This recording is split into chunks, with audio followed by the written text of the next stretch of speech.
আজকে কোথায় যাচ্ছি সেটা হয়তো আমার বন্ধুদেরকে আর বলতে হবে না, ভিডিও দেখেই তোমরা অনেকেই বুঝতে পেরে গেছো। নদিয়া জেলার গর্ব কৃষ্ণনগর রাজা কৃষ্ণচন্দ্রের রাজসভা, মানে রাজবাড়িতে আর কি, রাজবাড়িতে আমরা চলে গেছিলাম বারোদোলের মেলা দেখতে। আর এই যে আমার সঙ্গী আজকের আমি আর বর্ষা বনু। যাই হোক, ফার্স্ট টাইম গেলাম এভাবে আমি আর বর্ষা, আগে কখনো যাইনি। তো গিয়েই যেটা আমার ফার্স্টেই চোখ পড়ে গেল সেটা হচ্ছে এই যে সানগ্লাস।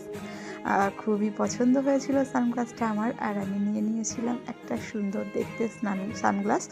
আর তারপর যেটা হয় আর কি, মেলা মানেই তো ঘোরাঘুরি কেনাকাটা, এই জন্যই যাই আমরা। তো টুকটাক করে জিনিসপত্র দেখাদেখি করছিলাম, আর যেগুলো ভালো লাগছিল সেগুলো কেনাকাটা করছিলাম। তো এটাই হয়ে থাকে স্বাভাবিকভাবে মেলাতে গেলে, আর আমাদের সঙ্গেও তার অন্যথা হয়নি, ওটাই হচ্ছিল। তো এবার কৃষ্ণনগর মেলায় যা জিনিসপত্র দেখলাম, সমস্ত জিনিসপত্রই মানে পুরো অন্যরকম ছিল আর কি, মানে মেলাটা পুরো অন্যরকম হয়ে গেছে। কীভাবে বসতো সেটা আরও আলাদা রকম হয়ে গেছে। তো যাই হোক, সংসারের টুকিটাকি জিনিসপত্র যেগুলো লাগে সেগুলোর দোকানের দিকে না গেলেও মানে মনটার মধ্যে যেন ভালো লাগে না। যাই হোক, বাবুকে বাড়িতে রেখে আমরা দুজনে মিলে গেছিলাম, তো সেই জন্য সেই রকমভাবে মেলাতে ঘুরতে পেরেছিলাম না, একটু তাড়াহুড়ো কাজ করছিল মনের মধ্যে। আর যেহেতু এভাবে যাই না একা একা, একা একা যাওয়ার জন্য বাড়িতে আসার তাড়াটা আরও বেশি ছিল। তো ওই রকমভাবেই মেলাটা দেখা, মনের ভিতর হুটোপাটা নিয়ে কি আর ঠিকমতো মেলা দেখা যায়। আর এই যে এদিকে দেখো, শাড়িগুলো ছিল দুর্দান্ত, খুবই সুন্দর, কিন্তু প্রাইসগুলো ছিল তার থেকেও বেশি দুর্দান্ত। অতিরিক্ত পরিমাণে প্রাইসটা বেশি মনে হয়েছিল আমার। তোমরা যারা মেলায় গেছো তোমাদেরও কি এরকম মনে হয়েছিল?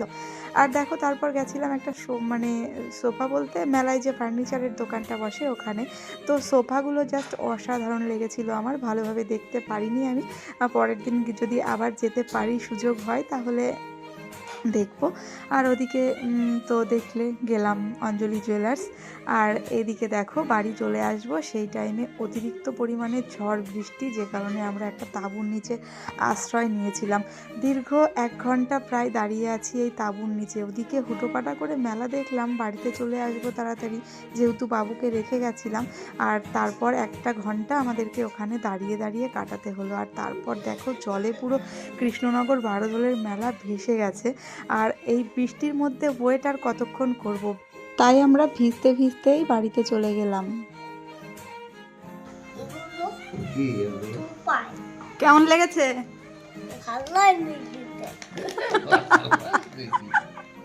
কেমন বলো?